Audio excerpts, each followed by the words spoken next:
त्यांनी कुठेतरी माझं नेतृत्व समोर जात असताना विनाकारण माझ्यावर कुठल्या प्रकारचं काही कारण नसताना एक सगळ्यात मोठं संकट माझ्यावर त्यांनी निर्माण केलं. मला खोट्या खुनाच्या गुन्ह्यामध्ये त्यांनी अडकवलं आणि किंबहुना सगळी खोटी सगळी चार्जशीट तयार करून मला मुख्य आरोपी करून तुरुंगात डांबण्याचं काम केलं.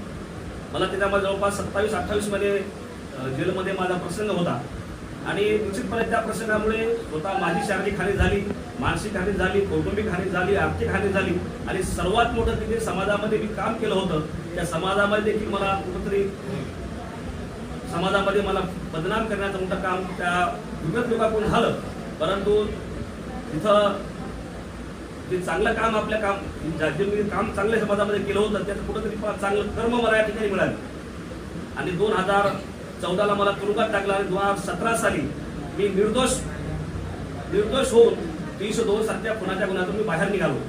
आणि मी पण खरं तर मी कारागृहामध्ये जेलमध्ये असताना असं विचार करत होतो की आपण समाजामध्ये इतकं मोठ्या प्रमाणामध्ये काम करून एक चांगलं समाजातील काम करून जर लोक आपल्यासोबत असे लागत असतील तर निश्चितपणे आपण समाजकारण सोडून कुठेतरी आपण आपल्या खाजगी जीवनाकडे किंवा आपल्या पोटपाण्याचा प्रश्न आपल्या कुटुंबाकडे आपण ओढलो पाहिजे आणि चांगल्या एखाद्या कंपनीत जाऊन नोकरी करून आपल्या कुटुंबात उदरनिर्वाह केला पाहिजे. इथपर मी हातभार झालो होतो. आणि परंतु जेव्हा मी कारागृहाच्या बाहेर पडलो पुन्हा मला असं वाटलं की ज्या समाजाने माझ्यावरती उपकार केले त्या समाजाच्या उपकारापोटी मी आज निर्दोष बाहेर आलो आहे आणि जे माझ्याकडे कला गुण माझ्याकडे जे अवगत आहे हा गुण माझ्या समाजाच्या उपयोगी आला पाहिजे.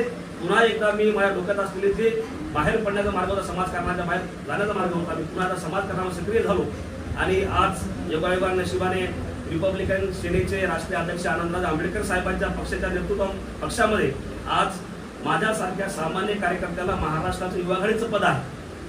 खरं तर आपण बाकीचा पक्षाचा इतिहास पाहिला तर पक्षाचा कुठलाही महाराष्ट्राचा अध्यक्ष किंवा युवा अध्यक्ष कुठला असतो तर तो असतो मोठ्या मोठ्या स्मार्ट सिटी मधला.